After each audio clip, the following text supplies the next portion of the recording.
When the steel shutters of the Cedar Key Post Office slammed down, the sound didn't just echo, it sealed the air. The fluorescent hum swallowed the sunlight, and the stale scent of paper, ink, and quiet government authority pressed in on everyone trapped inside. Karen Tillman stood dead center, lavender pantsuit radiant under the buzzing lights, hands on hips, lips pursed like she owned federal ground. But the way her eyes darted between the bins of confiscated mail and the man behind the counter told a different story. Postmaster Henderson was a statue. One hand hovered near the emergency lock switch, the other gripping the phone receiver, his tone calm enough to freeze the room. "Ma'am," he said again, with that cold, measured patience only decades of federal service can teach. "You are interfering with United States mail. You need to step back immediately." Before we move forward, comment down from where you're watching right now, and tell me, have you ever seen someone push authority so far they forgot who they were dealing with? Karen's lips curled into a tight smirk. "I am the president of the Foxglove Landing Homeowners Association," she declared, her voice cracking through the air like brittle glass. "That means every piece of mail addressed to my community goes through me first. It's my right to approve it." The room stiffened. A few locals who'd been quietly waiting for stamps and packages shifted in place. They all knew her, the self-appointed queen of property values, the tyrant who once fined a war veteran for a flagpole that didn't match community aesthetics.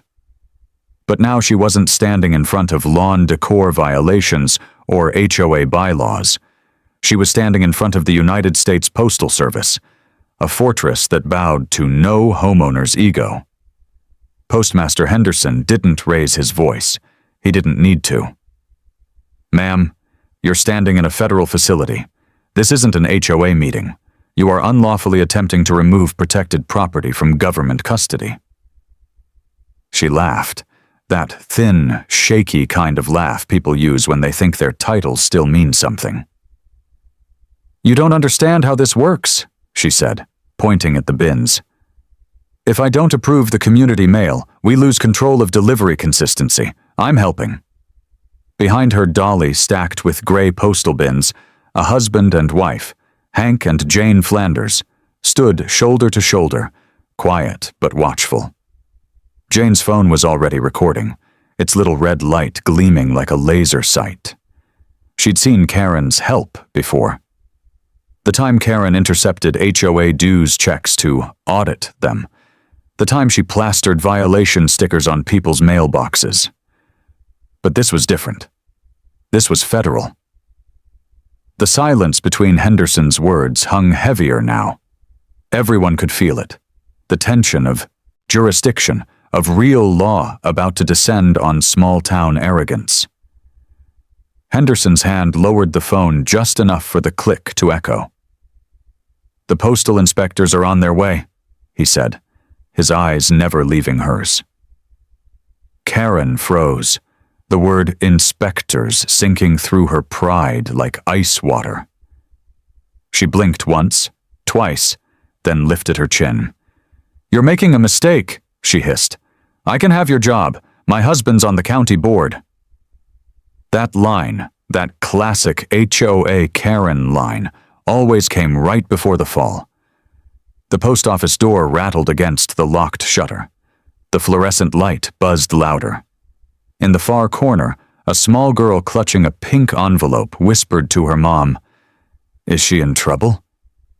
Her mother shushed her softly. Karen turned on the crowd now, looking for allies, for anyone who might still believe her myth of control. "This man's out of line," she said, gesturing wildly toward Henderson.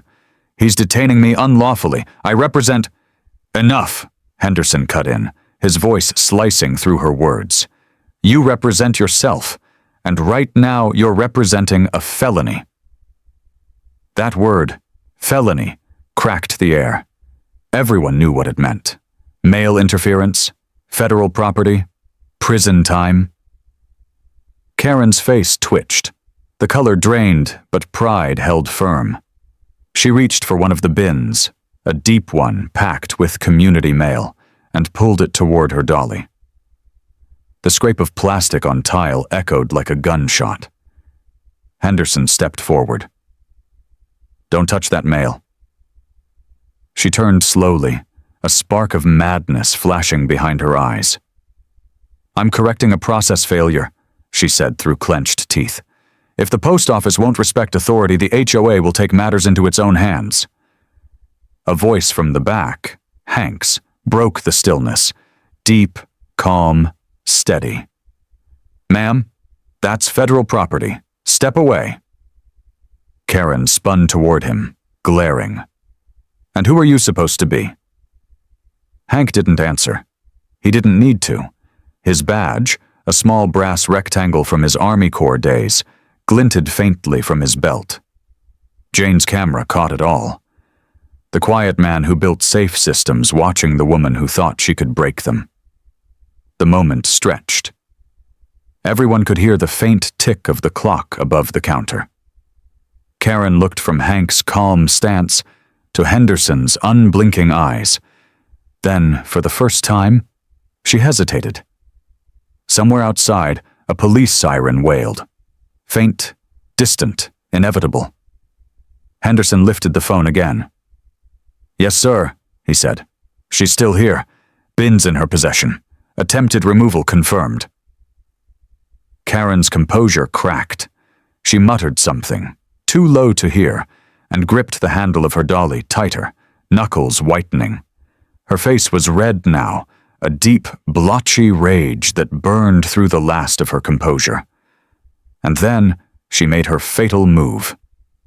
She shoved the dolly forward, not far, just enough to send a bin of mail tumbling onto the floor, envelopes scattering like a storm of evidence. Gasps filled the room. Henderson froze mid-word. Jane's camera zoomed in, unflinching. Karen's voice rose, trembling between fury and panic. "You people don't understand. This is my community. I decide what goes in and what comes out." The room held its breath. And in that silence, Hank said what everyone was thinking. "Not anymore, Karen." Outside, the approaching sirens grew louder, closer, final. And for the first time in her rule of fear, the self-proclaimed queen of Foxglove Landing stood alone in a locked room, surrounded not by her subjects, but by witnesses, and the law. The sound of those sirens didn't just echo through the post office that day. They echoed through everything I believed about order, law, and how far ordinary people would go when power got to their heads. I wasn't always the kind of man who stood between chaos and consequence. I used to believe in quiet fixes, paperwork, and polite warnings. But when you've seen what happens when the wrong people hold authority, you learn that silence can be dangerous. My name's Hank Flanders. I've worked with the U.S. Army Corps of Engineers for most of my life, designing secure infrastructure. Locks, safes, and access control systems meant to withstand anything short of a war zone. You learn precision, accountability, and the weight of every rule that keeps order from turning into anarchy. And nothing tests that belief like watching a neighbor weaponize control against her own community. Before we move forward, comment down from where you're watching right now, and tell me, have you ever met someone who thought the rules didn't apply to them until the law showed up at their door?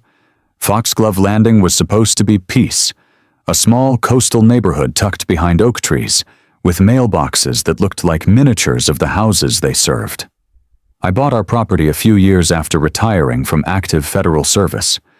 My wife Jane, an EMT, and one of the calmest human beings you'll ever meet, loved the idea of quiet evenings, garden walks, and the soft hum of ocean air. But peace, as we found out, doesn't survive long when a self-appointed dictator sets up shop in suburbia. That dictator was Karen Tillman, 54, designer suits, fake smile sharpened like a knife, and a voice that carried across driveways whether you wanted to hear it or not. Her rise to power was almost laughable at first, A volunteer on the HOA board turned acting president, then somehow unanimously elected without a single resident remembering the vote. She built her reputation on a single lie, that she protected property values. In truth, she was a collector of control, the kind of person who measured lawns with rulers, sent violation letters over curtain colors, and once fined a widow for planting non-approved roses. But what made Karen dangerous wasn't her pettiness, it was her belief that her title made her untouchable. For a while, I tried to ignore it. You don't want to be the guy who escalates every neighborhood dispute. But Jane saw what was coming before I did. She's not just petty, she told me one evening as we watched Karen march up another neighbor's driveway, clipboard in hand. She's testing how much people will take. Jane was right. And that's how it started. Slow, methodical, invasive. First came the fines, then the inspection notices, then the surveillance for compliance. The mailboxes were her final frontier. It started small. Packages misdelivered, then found opened, flyers for contractors she didn't like mysteriously disappearing. Residents quietly started whispering that their mail had been delayed, or worse, tampered with. Nobody wanted to accuse her outright. She was too loud, too litigious, and too connected. But I'd seen that look before, in other contexts. The way she used language like authority and compliance the same way I'd heard commanders use orders. That's when I realized Karen wasn't just obsessed with rules. She was addicted to power. When you've spent a lifetime under federal regulations, you develop instincts for jurisdictional lines, where authority begins and where it ends. Karen had crossed it. So I started documenting everything. Jane recorded videos, collected letters, and archived every official notice she issued. By the time the mail tampering escalated, I had a 3-inch binder labeled Tillman Incidents, cross-referenced by date, complaint, and statute. My colleagues at the Corps would have called it overkill. I called it preparation. The day before the post office incident, Jane had shown me a photo on her phone. It was Karen at the neighborhood mail kiosk, dolly stacked with gray bins, clipboard in hand, telling the mail carrier she'd be handling sorting for the HOA. That's when I told Jane, if she brings that nonsense to federal ground, she won't be walking out with bins, she'll be walking out in cuffs. I didn't say it out of anger. I said it out of certainty. There's a threshold you don't cross, and Karen had both feet over it. The next morning I stopped by the Cedar Key Post Office to check on a delayed security shipment. That's when I saw her. Lavender suit, clipboard, and that look, the same one she wore when she thought she could fine veterans for hanging Christmas lights too early. She was standing by the counter arguing with Postmaster Henderson, trying to convince him that the HOA required all mail for Foxglove Landing to go through her first. Henderson, a 30-year veteran of the Postal Service, didn't raise his voice once. He just pressed the silent alarm behind the counter, the one that drops the steel shutter and locks the doors. The sound of it crashing down was like punctuation on her delusion. I Fui didn't say a word at first. I stood beside Jane, who had already started recording. There's a kind of silence that belongs to federal buildings, heavy, procedural, and final. Karen didn't understand it. She was still shouting about authority, about rules, about being in charge of compliance. Henderson's calm was surgical. "Ma'am," he said, "this isn't an HOA clubhouse. You're on federal property. You've interfered with the U.S. mail. That's a federal offense under Title 18, Section 1701. The moment he cited the statute, I knew this wasn't going to end with words. I've spent half my career writing compliance documentation tied to those same federal codes. Karen's face twisted when she heard it. She didn't even understand what it meant. She just knew she was losing control. She tried to intimidate him, waving her fake authorization form, a printed sheet with a cheap blue HOA logo. No county stamp, no notary, not even a signature from the postal office. Just arrogance on paper. Jane whispered beside me. She's cooked. She wasn't wrong. When Henderson called the Postal Inspectors, I saw it click in his eyes, that subtle shift from calm to certainty. He'd dealt with thieves, fraud, and counterfeiters. But an HOA president trying to commandeer federal mail? That was a new flavor of insanity. Still, Henderson didn't budge. "Nobody leaves," he said. "Nobody touches that mail until federal inspection arrives." For a moment, Karen stood frozen, a queen without her crown. Then she looked around the room, realizing that everyone she'd once bullied was now standing witness. Every face was a quiet rebellion. Every camera was a confession. That's the moment you see the difference between real authority and counterfeit control. One stands silent and steady. The other shatters under pressure. I've seen insurgents crumble faster under less heat. When you work in systems of order long enough, you start to understand the gravity of structure, who enforces it, and who abuses it. Karen believed her HOA presidency gave her federal power. What she didn't understand is that real authority doesn't need to shout. It simply acts. Henderson's tone didn't change once, but every word carried the weight of federal law. That's what broke her, not the threat of arrest. The realization that she was irrelevant in the one place that didn't recognize her crown.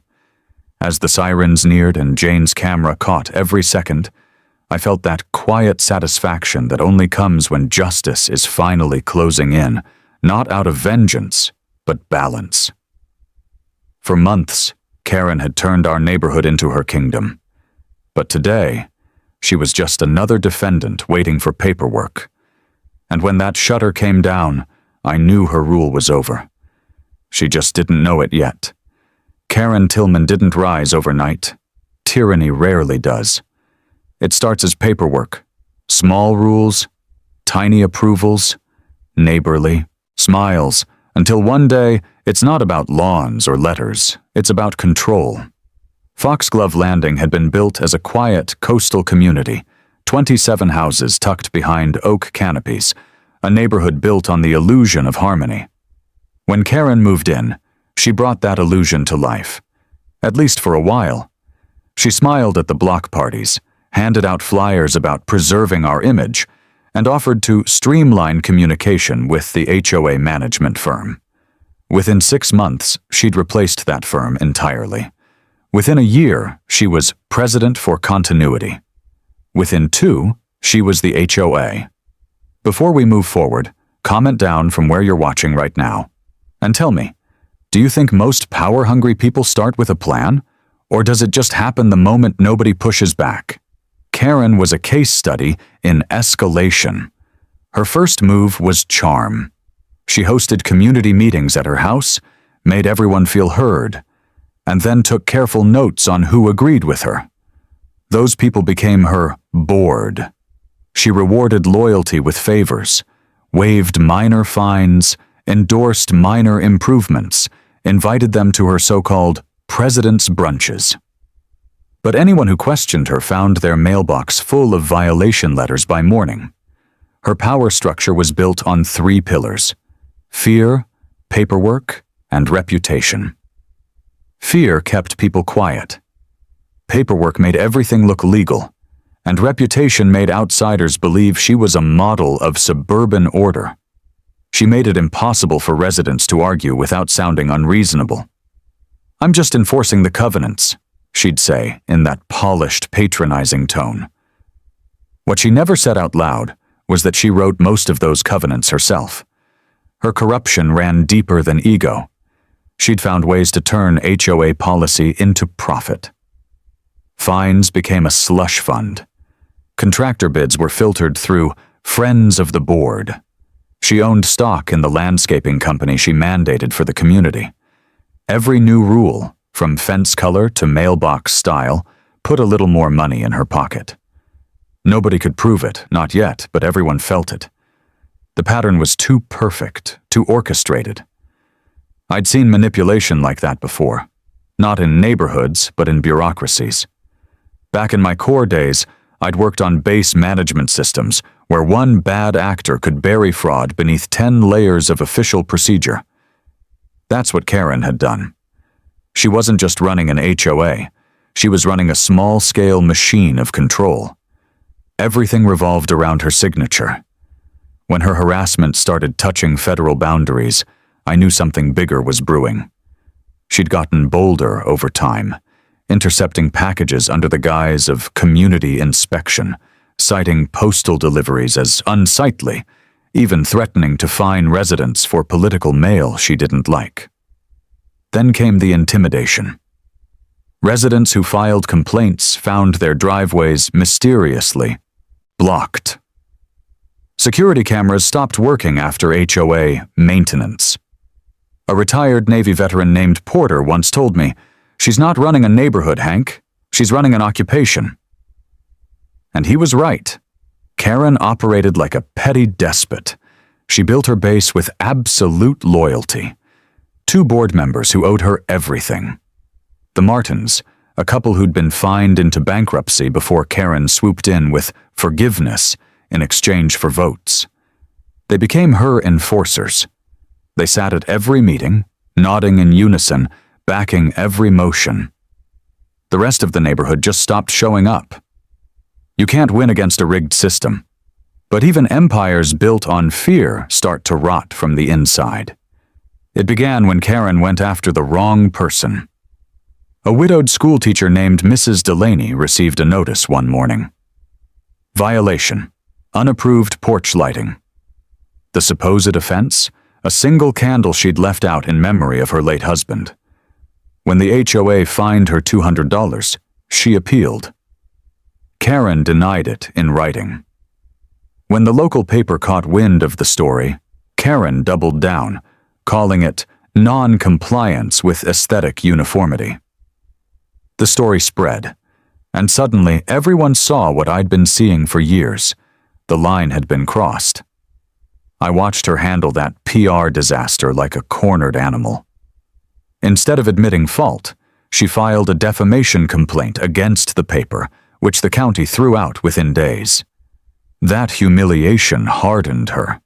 From that point forward, she wasn't just enforcing rules, she was enforcing vengeance. Every act of dissent became personal, and when power becomes personal, it always collapses under its own weight. That's when her alliance with the county commissioner started. She began using his name in her letters, as advised by the county board, to give her threats legitimacy. I later learned she'd been donating to his re-election fund under the HOA's community improvement budget. Illegal, unethical, but brilliantly disguised as neighborhood advocacy. The commissioner didn't care. She delivered votes and donations. In return, she got silence. When she began meddling with mail, though, she stepped into a battlefield she couldn't control. The federal postal system doesn't care about politics, influence, or reputations. It cares about order. The mail is sacred. It's the backbone of traceable trust in a nation built on communication. Karen thought it was just another lever to pull. She thought if she could control the letters, she could control the narrative. But Jane and I saw her slipping. Every time she tried to inspect packages, we logged the incident. Every time a resident complained about missing correspondence, we documented it. And every time she invoked authority, I quietly noted which laws she'd violated. By the time she followed that mail truck to the post office, she wasn't an HOA president anymore. She was a repeat offender under federal observation. The irony was, she didn't even realize how much she'd exposed herself. She'd left paper trails everywhere. Fake notices on HOA letterhead, altered bylaws without member signatures, reimbursement requests for postal compliance initiatives. Every signature, every stamp, every self-approved invoice was another nail in her administrative coffin. Karen's entire power structure relied on intimidation and the assumption that nobody would dare challenge her. The HOA's bylaw book was her shield. But that shield shattered the moment federal law entered the room. The HOA charter that once seemed unbreakable suddenly looked flimsy next to Title 18 of the U.S. Code. That's why the post office scene wasn't chaos, it was correction. Karen had walked into a place where she couldn't redefine the rules. She'd spent years bullying her neighbors, rewriting procedures, and controlling every inch of property between the front gates and the trash bins. But in that fluorescent room, her authority stopped at the federal seal on the counter. And yet, even as the inspectors arrived later, even as she was escorted out under federal supervision, she still muttered the same thing. I was just following protocol, the phrase of every corrupt bureaucrat since the dawn of rules. But the truth was, her protocol was a lie she'd built to justify domination. The deeper we looked after her arrest, the more we found. Backroom deals with local developers, kickbacks from landscaping companies, letters to residents doctored after being mailed. Every document was an artifact of a woman who believed procedure existed to serve her, not restrain her. And that's the tragedy of HOA Karen. She didn't just crave control. She believed she was the law. That belief would soon be tested by people who actually were. The morning after the post office lockdown, the neighborhood was silent. It wasn't peace, it was shock. People passed each other on the sidewalks, whispering questions they didn't want to say out loud. Is she really going to jail? What happens to the HOA now? Nobody had answers, but everyone had seen the video Jane recorded. In less than 24 hours, her footage had traveled across every group chat in Foxglove Landing. The Lavender Queen who once ruled through fear had been caught arguing with the United States government. But Jane and I knew that what happened in that post office was only the surface.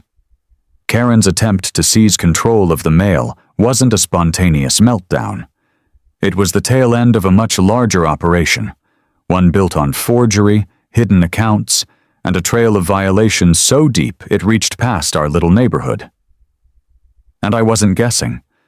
I could feel it in the way Henderson, the postmaster, had locked eyes with me before the inspectors arrived. He knew this wasn't just a case of an arrogant HOA president. There was paperwork missing. There were patterns. Something bigger was hiding in the fine print. That evening, after the chaos settled, Henderson called. His voice carried that quiet edge of someone who's seen more than he's allowed to say. "Mr. Flanders," he said, "you still keeping records on her?" I told him yes. Every incident, every document, every time-stamped video. He paused for a second. "Good. The inspectors are going to need that. They're pulling her correspondence logs and every authorization request filed under the HOA's name." I could hear the exhaustion in his tone.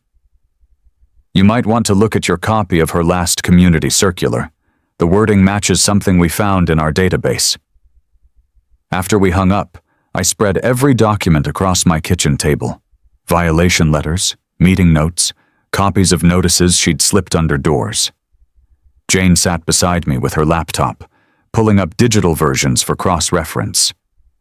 The pattern jumped out like a blueprint.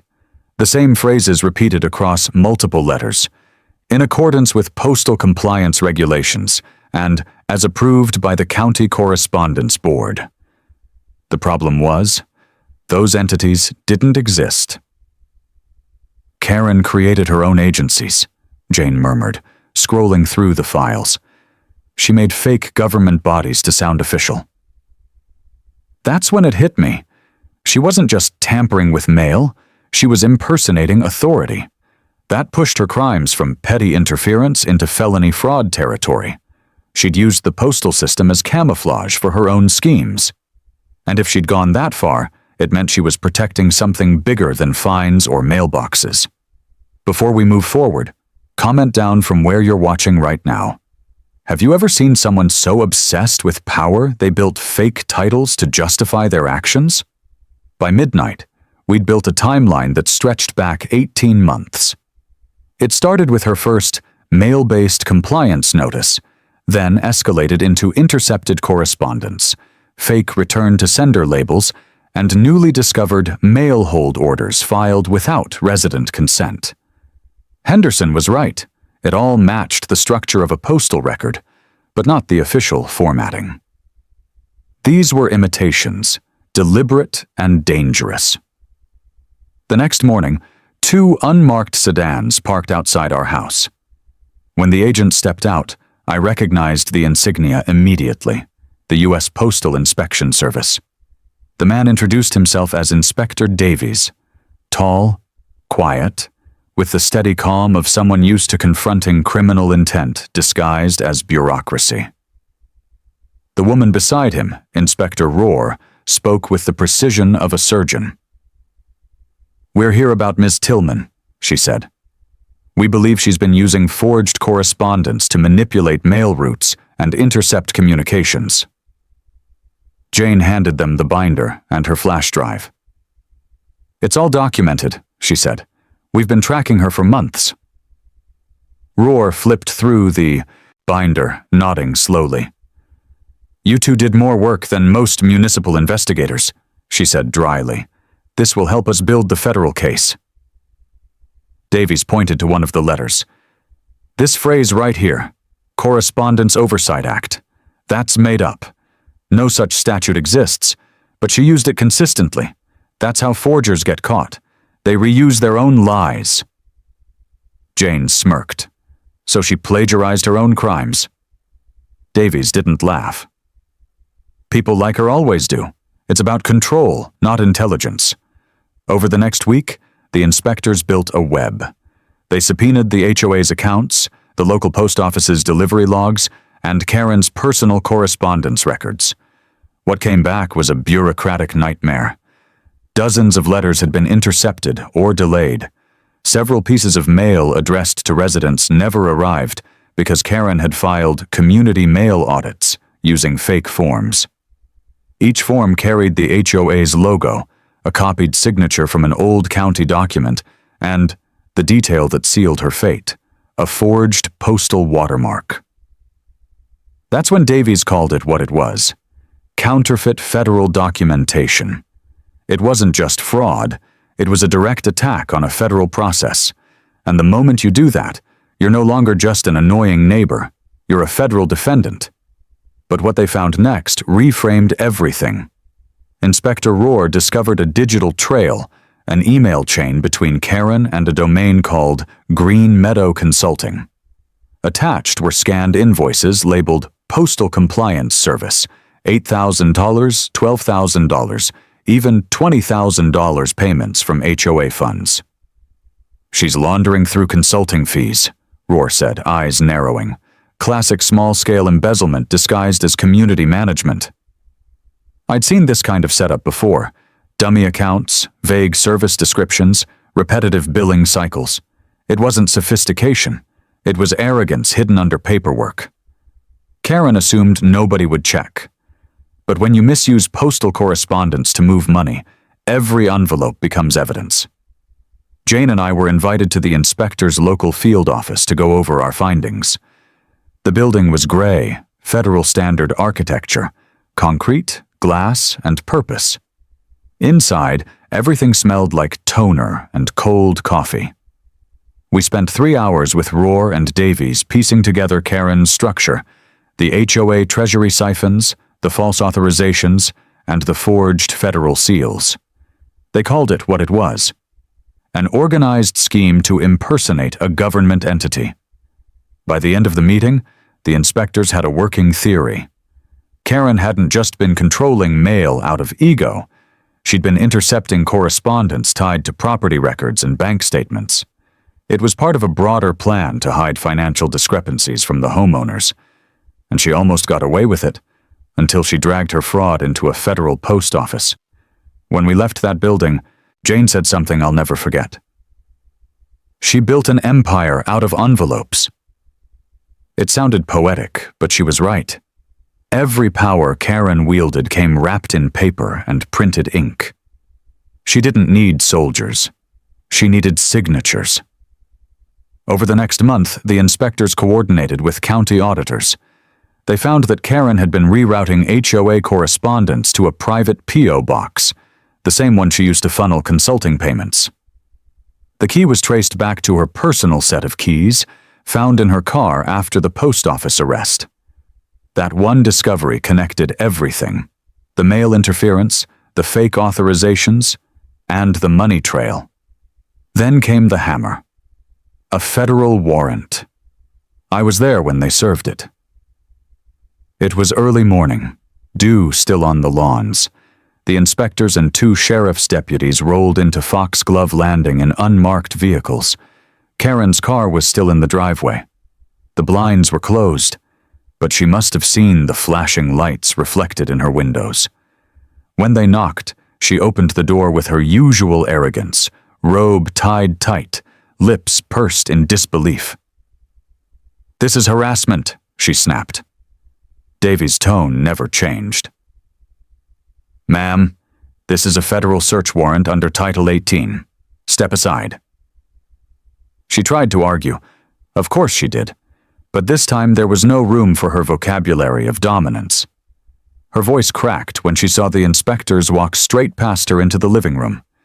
They went directly for her desk, a pristine oak slab stacked with binders, neatly labeled files, and 2 laptops. It looked more like an operations center than a homeowner's desk. Jane and I stood outside on the sidewalk, watching through the window. Karen kept gesturing wildly, shouting about procedures and board approvals, but the agents ignored her. They opened drawers, photographed documents, bagged hard drives. Within 15 minutes, they'd found the hidden folder. HOA Administration Taschert Confidential. Inside it were hundreds of digital scans, resident mail records, complaint forms, even redacted bank statements. Every one of them stamped with the fake Foxglove Correspondence Office seal. That was the moment she realized she was finished. The inspectors didn't even need to raise their voices. Federal law speaks for itself. When they carried out the evidence boxes, Henderson was waiting on the curb in his postal uniform, arms crossed, the faintest smile beneath his mustache. It wasn't triumph. It was closure. "Never thought I'd see the day someone tried to privatize the U.S. mail," he muttered. I looked at Jane, who was filming from across the street. "You think she still believes she's in charge?" I asked. Jane smiled faintly. She always believed she was, right up until the badge showed up. That night, the news spread again. Faster this time. The footage of the federal seizure went viral locally. Karen's image, once the symbol of neighborhood order, had become the face of bureaucratic downfall. Parents whispered to their kids, "That's why you don't mess with the mail." The technical discovery phase wasn't flashy. No shouting, no chaos. It was paperwork, patterns, and law doing what it does best. Tightening. Karen's empire wasn't toppled by rage or revenge. It was dismantled by precision, line by line, clause by clause, seal by seal. And when the federal inventory list was filed later that week, the last item sealed her fate. One forged letterhead binder, stamped with counterfeit U.S. postal watermark. Owner, Karen Tillman. That's when I knew. It was no longer an HOA problem. It was federal. And the woman who'd spent years declaring herself the law was finally about to meet it face to face. The day the story broke, it wasn't on some gossip site or HOA newsletter. It hit the county paper like a lightning strike. Bold black letters across the front page. Homeowners Association President under federal investigation for mail fraud. Beneath it, a photo of Karen Tillman being escorted out of her house, eyes wild, mouth open mid-denial, with a postal inspector calmly holding a box of seized documents. The neighborhood woke up to a new reality. The woman who once fined us for decorative flags had become the headline of her own scandal. Before we move forward, comment down from where you're watching right now. And tell me, have you ever seen a person so power drunk they didn't even realize they were writing their own downfall in real time? The air that morning felt different. people weren't scared anymore. They were watching, curious, emboldened. The whispers that had once been private suddenly turned to conversations over fences. Neighbors compared stories, realizing that what they thought were isolated incidents were all connected. Forged signatures, fake notices, missing letters. For years, Karen had thrived on dividing us. Now, her empire was uniting us. Not through fear, but through outrage. Jane and I sat at our kitchen table again, coffee untouched, watching the news coverage replay on local television. They showed Henderson's testimony, the footage from the post office, and stills from the federal evidence log. The anchor's tone was neutral, but the message wasn't. Multiple residents confirmed patterns of harassment and mail interference dating back over a year, she read. Sources say the HOA president, Karen Tillman, may face multiple felony counts. I remember Jane looking at me, her expression steady but fierce. She's cornered, she said, and you know what people like her do when they're cornered. She was right. The emails started arriving that same afternoon. Long, rambling messages from Karen sent through the HOA mailing list she still controlled. They were classic Karen. Part manifesto, part tantrum. These accusations are politically motivated, one read. The so-called inspectors have been misled by disgruntled residents and an unstable postmaster. Another ended with, any cooperation with this witch hunt will result in immediate community disciplinary review. The audacity was almost admirable. Almost. But what she didn't understand was that the community wasn't listening anymore. The Martins, her loyal board allies, had stopped answering calls. Arthur Williams, the quiet secretary, resigned publicly that evening and handed a resignation letter to every mailbox himself, stapled with a note that read, "Transparency begins with courage." That one sentence spread faster than any of her threats ever had.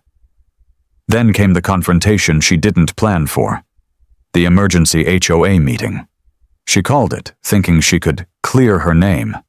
What she walked into was a room full of residents who'd seen the videos, read the articles, and brought receipts, literal receipts, of her fines, her fake notices, her official letters stamped with non-existent agencies. Jane and I arrived early, not because we wanted front-row seats, but because we knew what was about to happen. The community clubhouse was packed wall to wall. Even Henderson, the postmaster himself, showed up in uniform, not as a participant, but as a witness. The chatter died the moment Karen entered. She wore her lavender suit again, as if the color could wash away everything that had happened. Her confidence was brittle, a porcelain mask trying to hold together under fluorescent light.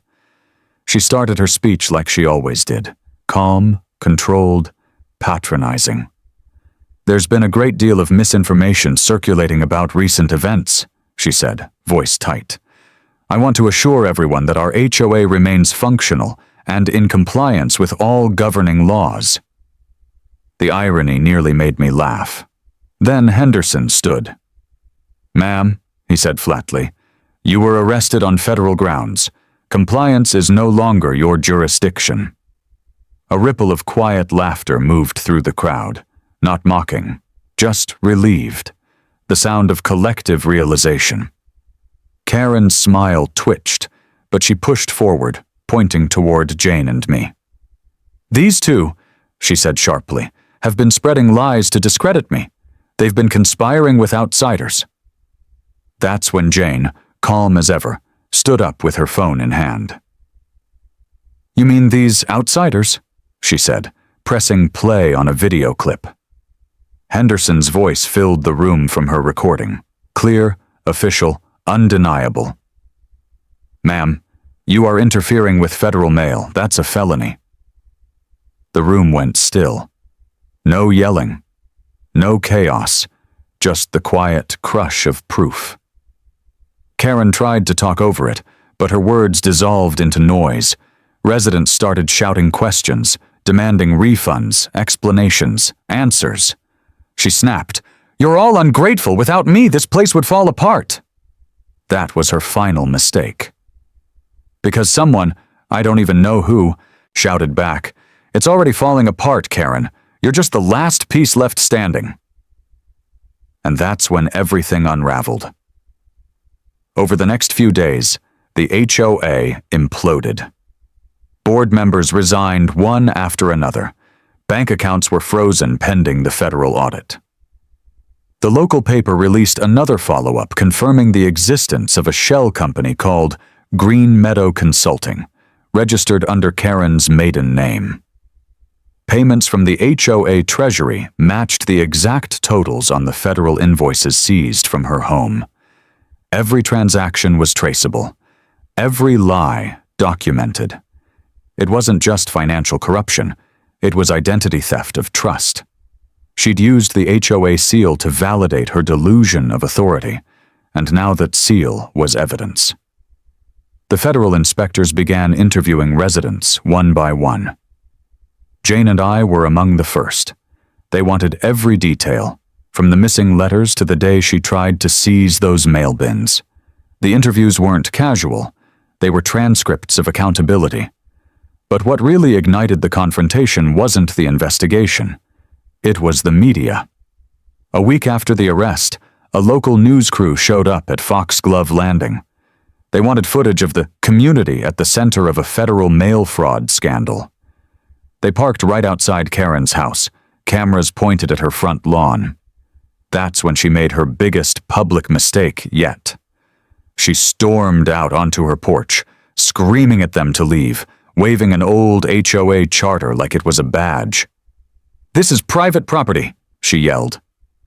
The reporter, without missing a beat, said, "Ma'am, federal investigators say otherwise." It was poetic. For years, Karen had used paperwork to intimidate people. Now, paperwork was dismantling her in real time, and the world was watching.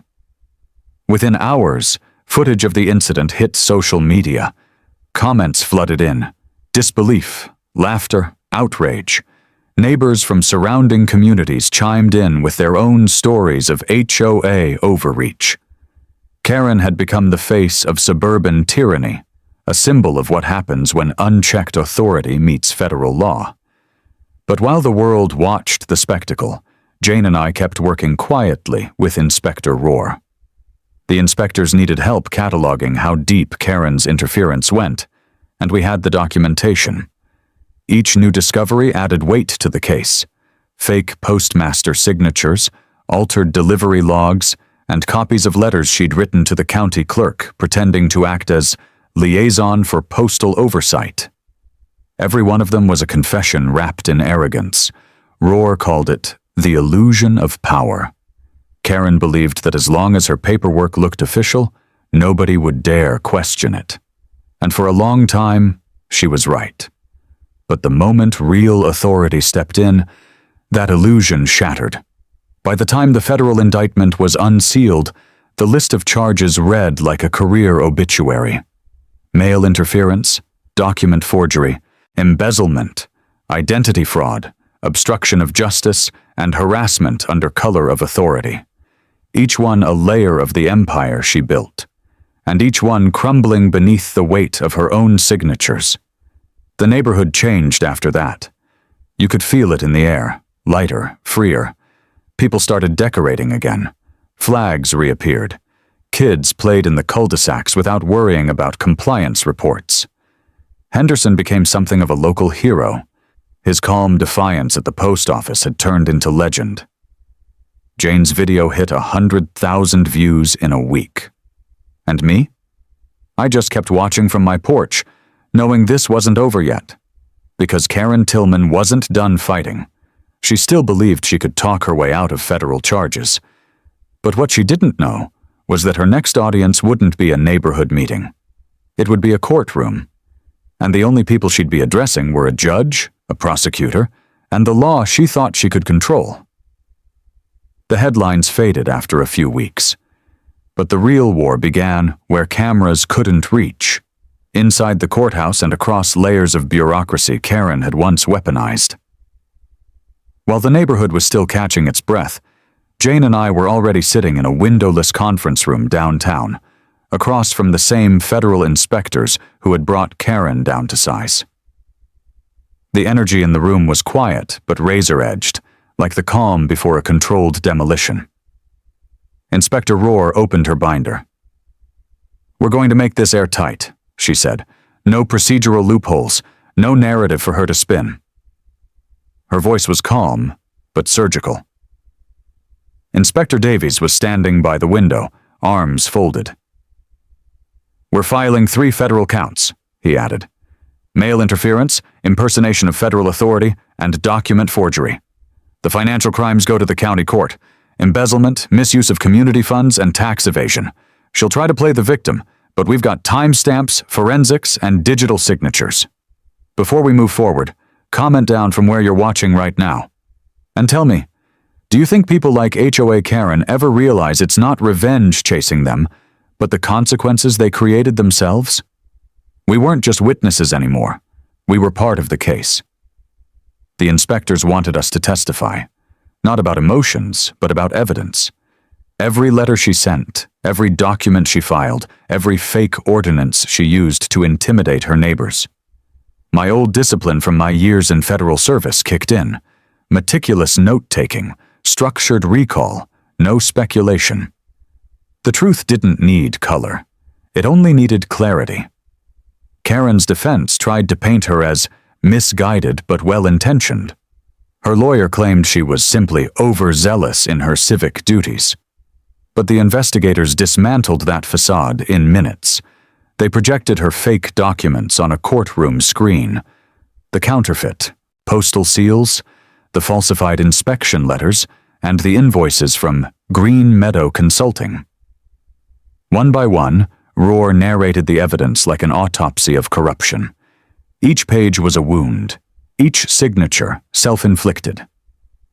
Jane and I watched from the benches. Karen sat at the defense table, pale but still posturing. Every time the judge mentioned federal violation, she shook her head slightly, whispering to her attorney. But no amount of whispered denial could soften the echo of federal statute numbers read aloud in that courtroom.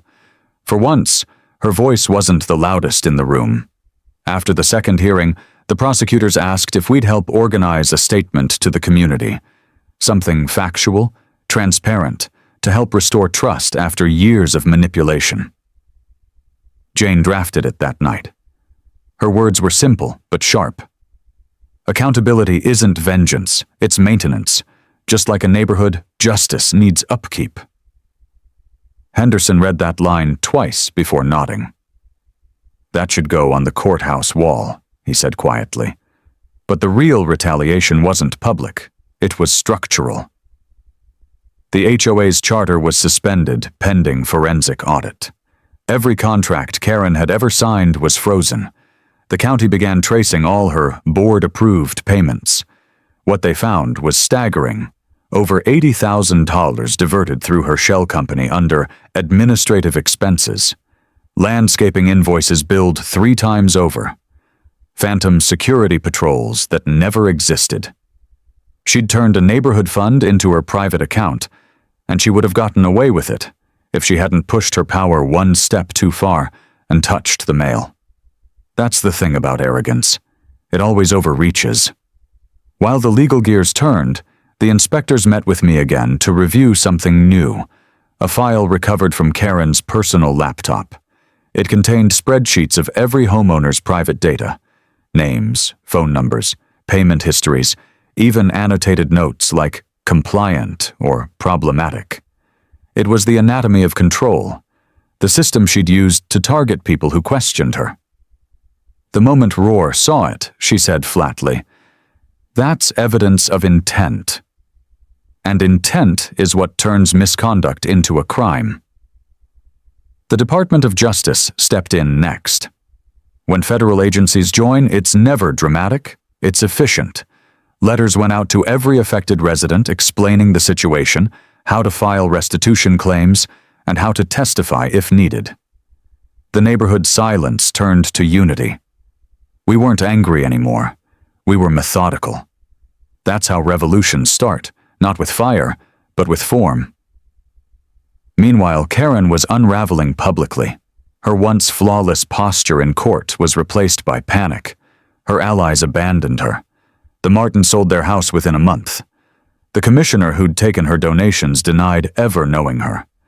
By the third hearing, even her lawyer was requesting continuances she couldn't afford. The media picked up snippets of the case.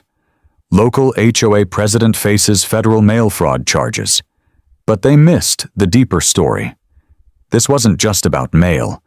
It was about the illusion of power collapsing under the weight of real law. Every system she exploited had turned against her. During one of the later hearings, the judge asked her directly, "Ms. Tillman, did you ever hold or distribute mail not addressed to you or authorized under your name?" Her answer, after a long pause, was the only truth she'd spoken in years. Yes. It was quiet when she said it, not dramatic, just heavy, the sound of false authority breaking. After that admission, the outcome was inevitable. She pled guilty to reduced charges, hoping for leniency. But the court still handed down 12 months in federal custody, followed by community service under supervision. Ironically, her assigned placement? Assisting at the same post office she once tried to commandeer. The day the sentence was announced, Henderson looked at me across the courtroom and said, "Poetic." He was right. But my retaliation wasn't just seeing her in cuffs. It was what came after, the reconstruction. The HOA board was dissolved, and a temporary committee formed. This time transparent, volunteer-based, legally overseen. Jane and I were asked to help draft the new charter. Every clause began with a principle that Karen had violated: open communication, limited authority, public accountability. For every abuse she committed, we wrote a safeguard. Her reign had become our blueprint for reform. The post office, once a mundane stop, became a symbol. Henderson even put up a small notice near the counter. Tampering with the mail is a federal offense and a foolish idea. Residents smiled every time they saw it. The message wasn't just legal, it was personal. Months passed, and Foxglove Landing changed for good. The lawns grew wild again, but this time nobody cared. The fences looked different, the houses freer. Karen's house sold quietly to a young couple who didn't know the history, and maybe that was a good thing. Let the soil forget the noise. One afternoon, as Jane and I sat on the porch watching a delivery truck roll by, she said softly, "Funny how she spent her life trying to control mail and ended up delivering it." I laughed. That's the universe balancing its books. But deep down, I knew it was more than that. The real balance wasn't cosmic, it was human. The power Karen stole came from silence, from people too tired, too polite, too afraid to challenge her. The power we reclaimed came from standing up, documenting, and refusing to be intimidated. Law doesn't always roar. Sometimes it just writes. That was the lesson I took from it all. That real authority doesn't need to shout or fine or threaten. It simply acts quietly, precisely, unshakably, and when the system finally acted, it didn't do so out of vengeance. It did so out of necessity, to remind every HOA tyrant, every manipulator hiding behind fake rules and printed seals, that the line between control and crime is thinner than they think. Karen Tillman crossed it, and the law didn't chase her. It waited, until the moment she thought she'd won. And that's when it closed in. It's strange how quiet victory can sound. After all the noise, the hearings, the headlines, the whispers, silence was the loudest justice of all. Months after the verdict, Foxglove Landing didn't look like the same neighborhood. It looked alive again. Flags waved where warnings once hung. Front yards bloomed wild without fear of fines. Children rode bikes across driveways that Karen used to inspect with a clipboard and judgment. Even the air felt lighter, as if the entire street had been holding its breath for years and finally let go. Before we move forward, comment down from where you're watching right now. And tell me, have you ever seen peace return to a place that once felt ruled by fear? The first HOA meeting under the new charter happened in the same clubhouse where Karen's downfall had begun. The chairs were filled again, but not with hostility. This time there was laughter, coffee, open dialogue, no laminated rules on the table, no empty threats about decorum. Just neighbors learning how to be neighbors again. Henderson stood near the back, still in his postal blues, nodding approvingly. He'd become a quiet legend in our small town. The postmaster who arrested the HOA. The community even gave him a small plaque that said, "Guard of the Mail, Defender of the People." He accepted it with the same calm dignity he'd shown since day one. Jane and I sat together in the front row. The new committee chair, a young veteran named Alicia, started the meeting by reading a line from the new charter. Authority exists to protect, not to control. The room fell still for a second. Those words felt like an exorcism of everything Karen had built her reign on. After the meeting, Alicia came up to me and said, "You know, if you hadn't stood up that day at the post office, we'd all still be afraid to check our mail." I smiled, shaking my head. If Henderson hadn't called her bluff, I might have believed her too. That was the truth. Courage is contagious, but someone always has to start it. The next few weeks brought a kind of redemption that didn't need speeches. The mailboxes that Karen once locked were replaced with new ones, clean, shiny, and labeled community property. Henderson oversaw the installation himself. Every time he tightened a bolt, it was like sealing the past shut. Jane filmed the process for her local blog, and the video spread, not as scandal, but as symbolism. "This," she wrote in the caption, "is what rebuilding looks like." Karen herself had vanished from public life. Her sentence meant 12 months of supervised federal service, most of it spent under the same postal authority she once tried to dominate. I heard she started at a rural branch 2 towns over, sorting envelopes instead of confiscating them. There was something almost poetic about it. She'd built her empire on stolen mail, and now her daily duty was delivering it. The universe really does have a way of closing its loops. One afternoon, about 6 months later, I stopped by Henderson's office to drop off paperwork. He was behind the counter as always, sorting letters with unshakable focus. "Heard from her lately?" I asked. He looked up, smirked faintly. "She sent herself a certified letter last week. Addressed it wrong." I laughed, shaking my head. "Guess some lessons take longer than others?" He chuckled quietly. "Yeah. But at least she's the one fixing the mistakes now." It wasn't vengeance, it was balance. For a long time, Karen believed that authority meant control, that being loud, rigid, and feared meant being respected. But what this whole story proved was simpler, older, and stronger. Authority without integrity always destroys itself. The moment real law arrived, her power evaporated like smoke. Foxglove Landing became a case study after that, literally. The county used it as a training example for new HOA audits. The lesson printed across every slide. Documentation wins where intimidation fails. Jane and I were invited to speak at one of those sessions. Standing in that hall, watching rows of community leaders take notes, I realized something. This wasn't just our revenge story anymore. It was a map for others. Proof that no matter how deep corruption hides behind titles and paperwork, the truth is patient. It doesn't rush. It waits. After the session, as we walked outside, Jane squeezed my hand.